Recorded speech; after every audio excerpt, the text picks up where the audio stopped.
Even after a massive win, Ohio State has plenty of room to grow.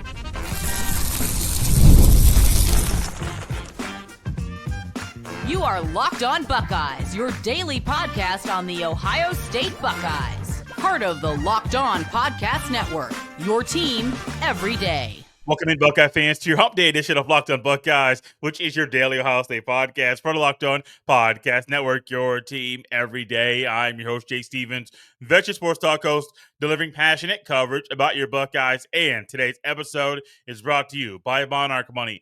Take control of your finances with Monarch Money. Use code LOCKEDONCollege at monarchmoney.com for 50% off your first year. During today's show, we will discuss a couple of freshmen that'll play a lot this year, as well as the phrase Ryan Day used to describe how Sayin played in the season opener. But first, it would be very easy for Ohio State to ride the high of beating Texas and now being the number one team in the country to stay up high and not have a reality check and realize where the team currently is heading into the Grambling State game.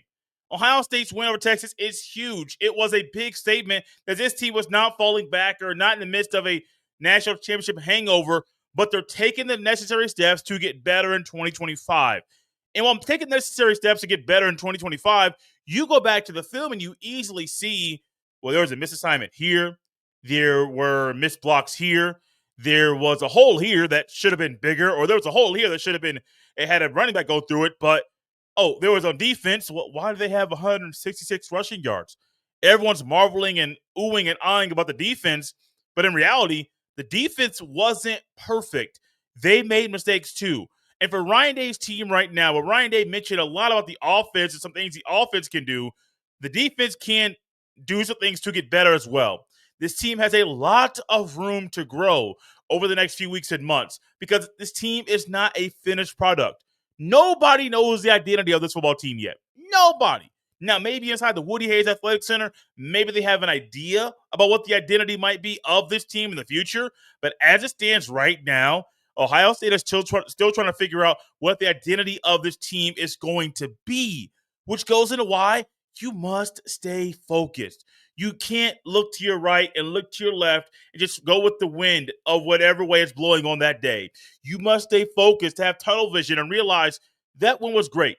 But that win is also behind us. Grambling State is next. Ohio is after that. Then you have an off week.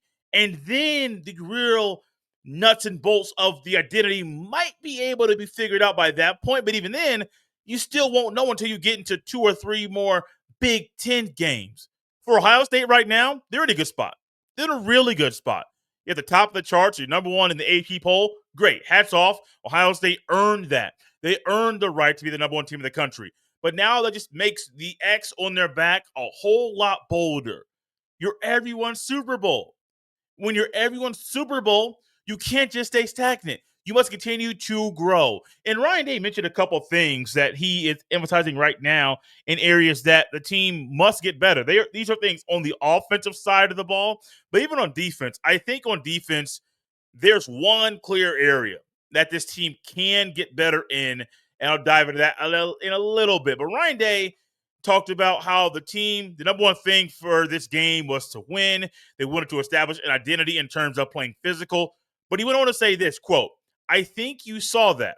I think guys played hard in this game. I thought there was a physicality to the game. The execution's got to improve. We need to be more explosive on offense for sure," end quote. Now, the execution part is a part tied into defense, but explosiveness on offense is one thing we have grown accustomed to when it comes to a Ryan Day offense. No matter if it's 2017 or 2018 when he first got to Ohio State as an assistant, or 2019 and on, you know Ohio State's offense can be explosive at the drop of a hat. 40-plus yard play, 35-plus yard play, 20-yard play. I mean, baby, it's over and over and over like clockwork. Well, that wasn't the case this past weekend. I believe they only had one play of over 10-plus yards, and that was a touchdown pass to Carnell Tate, where Carnell Tate made a phenomenal play on the ball. Also, hats off to the defender. Don't know his name off the top of my head, but homie played good defense too, and he forced Carnell Tate to make a big boy adjustment, to make a big boy catch to give Ohio State another touchdown. The execution part has to get better 100%. You cannot go into a game with a top 5, top 10 opponent and have less than 100 rushing yards. You can't do that. No, that's not acceptable. Now, you can win games like that. You did it against Texas, but now if teams have game film on you and they realize you're rotating at one position, you may rotate at a couple positions on the right side. You have a couple of running backs, one's clearly better than the other. I mean, experience helps you get better than a guy that's a novice at playing running back in college. Teams are going to have game film. And by having game film, they're going to be able to say, oh, man, I got this. I got this. They do this all the time. And when they do this particular play, they have this formation with this personnel, and they can't execute properly. They've been trying to work through this for 8 weeks in a row, and they haven't been able to figure it out. Here it is, game number 9. All of a sudden, you see it. Bam, you exploit it. And why? It's because Ohio State's execution hadn't gotten better. Now, the belief is it will get better, but they must work on it now. And for people to say that Grambling State and Ohio are not true opportunities for Ohio State to get better, or they can't really work on true stuff, absolutely they can. 100%. Speaking of being explosive, you should see some explosive plays against Grambling State and Ohio. 100%. I mean, Grambling State is an FCS program that just played an NAIA team. That should never happen. Never. And if you play an NAIA team in your FCS program, you better beat them by 70 to 80 points. I believe it was like 53-7. That may not be the correct score, but you get the gist. 50 points, that's a massive win. That's also a massive talent gap between those two programs. So Grambling State's going to come in and they're going to get a check, and they're going to be oohing and ahhing at Ohio Stadium. And Ohio State very quickly in this game needs to be up 14 points. 100%. I don't normally come out here and say certain things that happen on the scoreboard or statistically, but in a week like this, in a game like this, we're going to be talking about that stuff on Friday's show. Some statistical goals Ohio State must have in this game to show the necessary growth they need to have moving forward. I think the explosive nature is going to come, especially as Heartline gets a better handle and gets more comfortable in getting into a rhythm quickly calling plays. You're also going to work through the script. Now, my thing with the script from Texas, I don't know if there are 3 straight runs at the script. My heart says that's hard to believe, especially a Ryan Day offense where homie is quick to pass the ball. Quick to do it. All of a sudden, against Texas, now I know you want to exert your will and you want to be physical, but 3 straight runs? It's hard to believe there wasn't an RPO in there. I'm just saying, like, I know you can deviate from the script and maybe not even use it at all, but that was a little crazy. What's also crazy, well, won't be crazy, is that Ohio State's going to find their identity. They're going to have some explosive plays. They're going to execute at a better level. That's not just on offense. It's also on defense. Because in a game, if Ohio State's playing another top 10 opponent, you can't give up 166 rushing yards and expect to win by a full touchdown. Now, maybe you will do that, but it's going to be very, very, very, very, very difficult to do so. So that's another thing. Offensive execution is easy. Defensive execution, a little bit trickier because it's defense. They don't have the chart. They don't have plays and diagram like that, but they do have gaps. They have schemes, and they know certain things worked, certain things didn't, and some things worked at some points, but there were other times the plan wasn't executed properly, and the other team exploited that weakness in Ohio State's defense. This Buckeye team has a lot of room to grow, which isn't a bad thing.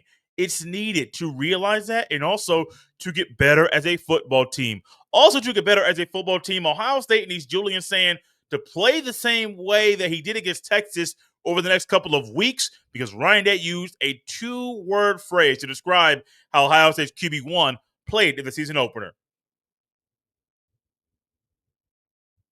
This episode is brought to you by Mazda. Mazda crafts cars for those who choose to do more than simply move. They follow what moves them every time they drive. And that's what makes Mazda stand out. They go beyond safety, style, and performance to deliver a driving experience that feels alive in every detail. As an athlete focuses on every detail, Mazda does the same. From metallic accents to hand-stitched Napa leather, you can feel it the moment you get behind the wheel. The smooth handling, intuitive controls, and standard all-wheel drive in every crossover. Whether it's a quick drive to practice, or a weekend road trip, Mazda makes even everyday drives feel special. It's the small details that make the big plays.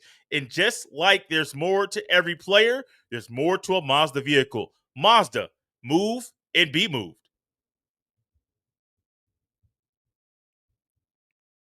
Thank y'all for tapping in Locked on Buckeyes and making this show your first listen of the day. I love hearing from Ryan Day on Tuesdays and getting to get a glimpse inside of his head in regards to how he views Ohio State's play and how he views certain players on the team heading into another game.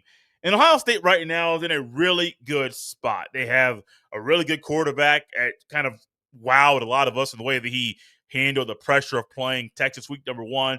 Got a really solid defense. Maybe even, I won't say great yet. It's only been one game, but a really, really, really, really good defense. Really good hire in Matt Patricia. A really good promotion with Coach Key. I mean, this defense and this team is in a really good spot.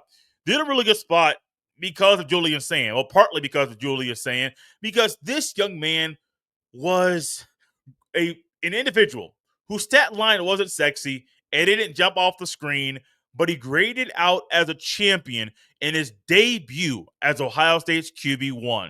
13 to 20, 126 passing yards, one passing touchdown. Like I said, his numbers weren't sexy, but Ryan Day realized what Sayin did that was so special, and he was poised. He didn't get outside of himself. He didn't try to force anything. He had the right reads. Even on the 4th and 1, where he went to Max Clare, yeah, Jeremiah Smith was open, but Max Clare was also open too. And that would have been a first down, but it was a dropped pass. And that's when his first drive in the game, first drive of his first start, he made the right read, made an accurate throw. It was just unfortunate the ball was dropped. Ryan Day's not mad about that. Ryan Day realizes that homie never flinched the entire time. You didn't see Julian Sayin go out there timid or shy or scared or with a frightened look on his face. He never did that. Julian Sayin never flinched. Here's what Day had to say about Ohio State's QB1, quote, "We felt like he took care of the ball, made some good throws. He never flinched," end quote. Now, that phrase, "he never flinched," is something that you might expect him to say about a seasoned quarterback like a Will Howard or a Stroud or Fields in their second year starting, or maybe the latter part of their first year as the Buckeye starting quarterback. It's saying first start. And for Day to say you never flinched against one of the better defenses in the country, whose secondary was so good. I mean, it wasn't like Jeremiah Smith took himself out of the game. Texas did a lot of things, got a little physical with him that really disrupted the flow of Smith's routes and disrupted a lot of the things that Smith is expected to do on the field. Jeremiah Smith is really, really good. But just like Ohio State, homie is not a finished product. He has more work to do as well. So saying never flinching is one thing that I think will be expected of him. I saw not the same look in his eye because a game is different than a spring and then a scrimmage in the spring. But when Sam went out there in the spring game to take his first snaps in the first drive during the spring game, there was a look, there was a feel, there was a pep in his step. There was just a sense that this guy had what it takes to lead the Buckeyes offense. I didn't know how he was going to play, and I'm not here to project any stats he's going to have at the end of the season. But there was a feel, there was a look that he had the control and command of the offense that Ohio State needs. And you saw that same thing against Texas, that this young man has the control and command of the offense that Ohio State demands of Ohio State starting quarterback. During Dave's presser, he also mentioned something about, the injury to Kenyatta Jackson Jr. Said there really is no real update, but he's working to get back on the field. That is a worthy update, and one that I hope the recovery for Kenyatta Jackson Jr. is a speedy one, not one that is prolonged. And if he has to be held out, but in the Grambling State game, I get it. I understand.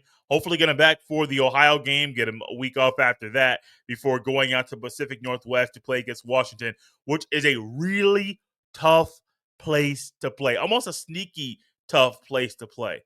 Because if you think about all of the places in college football that are tough to play, both Death Valleys in Clemson and LSU, they're tough places to play.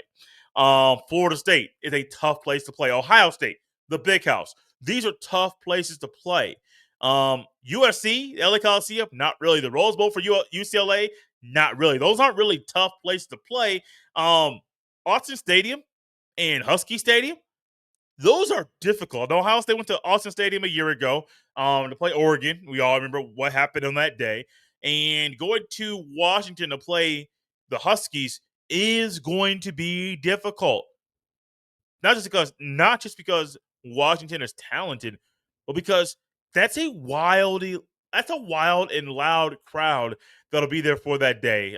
Wouldn't shock me if game day or big noon. Well, probably not big noon. They wouldn't do that game at 9 a.m. Eastern. And Penn State and Michigan probably play on the same day. So you probably want to pick one of those teams if they're home or playing on the Eastern time zone to be the game for that day. I'm trying to get Ohio State off big noon. Well, I can't really do that. I'm not a decision maker, but if I can influence Ohio State to stay away from big noon, I will do my part, y'all. Your boy will do his part. Shout out to Ken Jackson Jr. for working through it and doing the rehab needed for him to get back on the field. Did I mention that Julian Sayin graded out as a champion in his debut as Ohio State starting quarterback? I know it was above 80%. I don't know if his grade was 80%. That was the only number Dave mentioned in his presser. But hats off to him, man. That's difficult. I don't care if you're playing Texas, Grambling State, Ohio. I don't care who you're playing. If you are grading out as a champion in your very first start with a less than stellar stat line, the film is showing you were doing a lot of things correctly.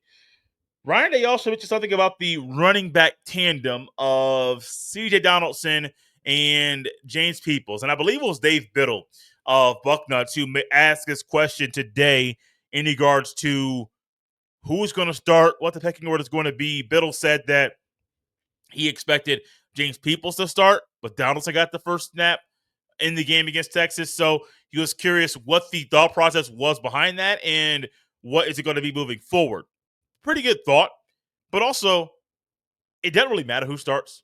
We kind of saw that last year where Quinshon Judkins and Trevion Henderson kind of traded back and forth.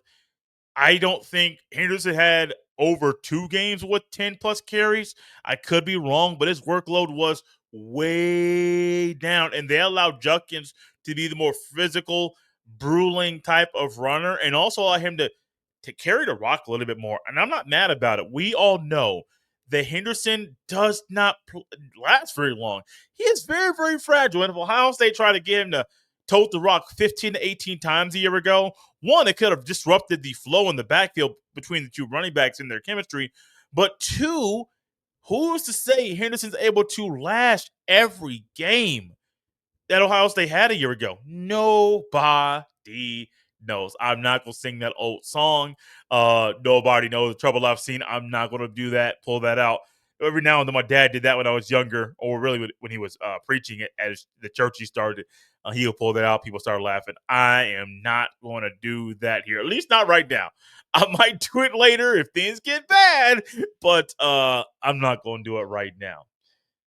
Ryan Day's good, man. Ryan Day was good behind the podium. Good behind the mic. Really insightful stuff from Ryan Day. And I'm looking forward to hearing from some players on Wednesday and his Ryan Day's radio show on Thursday ahead of Ohio State getting back on the field on Saturday against Grambling State. I believe Grambling State's fans going to be there. Y'all know me. I'm looking forward to not only Ohio State blowing out the Grambling State, but to also watching that marching band at halftime. I might have to go to the YouTube to watch that, but trust me, we're going to tap into that halftime show because we know with the HBCU team, halftime is game time. Game time was great for Ohio State, and there were a couple of freshmen that saw some playing time in the season opener that will probably see a lot more playing time throughout the season. This episode is brought to you by FanDuel. The NFL season is almost here, and FanDuel is making sure you're ready for kickoff with a can't-miss offer. right now. New customers can bet just $5. And if your bet wins, you'll get $300 in bonus bets to use across the app. That is so good, y'all. I got to say it again. Right now, new customers can bet just $5. And if your first bet wins, you'll get $300 in bonus bets to use across the app. It's quick, easy, and the best way to add a little more energy to Sundays. So are you ready to play? Download the FanDuel app now by using FanDuel.com to get started. That's FanDuel.com to place your first $5 bet.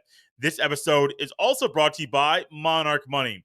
Most people can't name all their financial accounts or even what they're worth, whether it's 401ks, properties, or investments. And when you don't have the full picture, you could end up leaving money on the table. That's why there is Monarch Money. It's an all in one personal finance tool that brings your entire financial life together in one clean, easy to use interface on your laptop or your phone. Monarch is built for people with busy lives. If you put off organizing your finances, Monarch is for you. Monarch does the heavy lifting for you. You can link all your accounts in minutes, see clear data visuals, get smart categorization of your spending, and finally feel in control of your money without ever touching a spreadsheet. Don't let financial opportunity slip through the cracks. Use code Locked On College at monarchmoney.com in your browser for half off your first year. That's 50% off your first year at monarchmoney.com with code Locked On College. Thank you all for tapping and Locked On Buckeyes and making this show your first listen of the day. It is that time of week to do our weekly stock watch. Stock up, stock down. We do 3 for each. There are times that we may have to do 4 and 3 or 4 and 2 or 2 and 5, just depending on the flow of the day and what's going through my brain.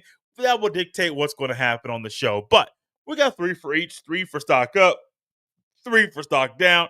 Let's go to the positive first before closing the show with a couple things that might be a little negative. Stock up on a couple of freshmen that played in the season opener, true freshmen that is, that might play a lot this year. Jarquez Carter and Devin Sanchez. And shout out to Ryan Day and Larry Johnson for not really letting out the Jarquez Carter thing about him being able to play in the opener until right before the season opener, because they kept that in their back pocket.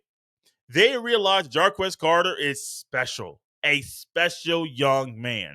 Now, Ohio State played 5D tackles on Saturday. I do not think they'll constantly have a 5-man rotation, especially during Big Ten play. But if there is a 4-man rotation, we know that's Cade McDonald, Edric Houston, Will Smith Jr., and then probably Jarquez Carter, because this young man might be that gem that Larry Johnson found on the recruiting trail, just like Tim Walton found Devin Sanchez as a gem on the recruiting trail, because Devin Sanchez, I'm not saying he's going to start, but he jumped a lot. He jumped Aaron Scott Jr. and Bryce West, a couple of guys that we said on this show had really good opportunities to play a lot this year. Next thing you know, second drive of the game, Devin Sanchez is out there on the field.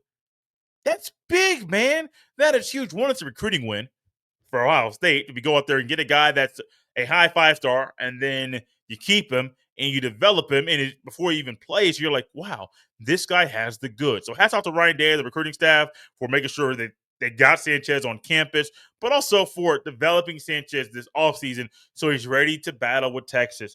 Those two guys, stock up on them, 2 true freshmen that'll probably play a lot this year. Stock up on Julian Sayin.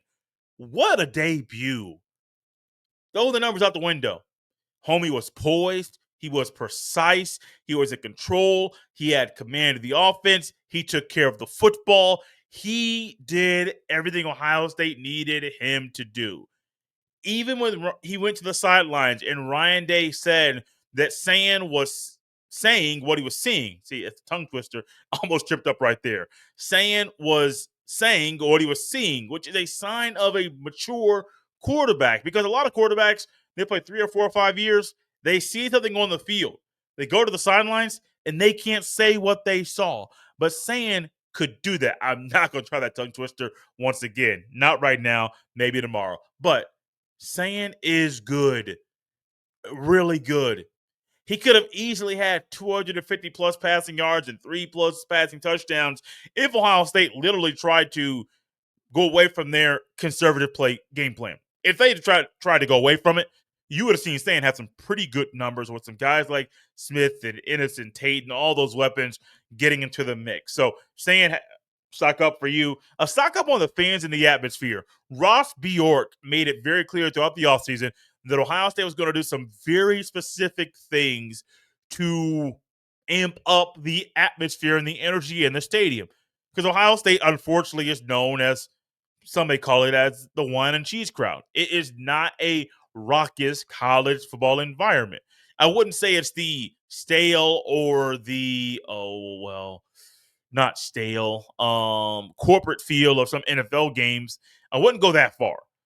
But I will say that Ohio State does not feel like a big time college football game compared to some of the schools in the South or some of the schools around the country that go all out no matter what time the game is kicked. So Ross Bjork knocked out of the park the towel, rally towel. I saw a lot of you fans out there waving that thing around. That is actually, I believe, on sale now. So you can go ahead and get one of those if you would like.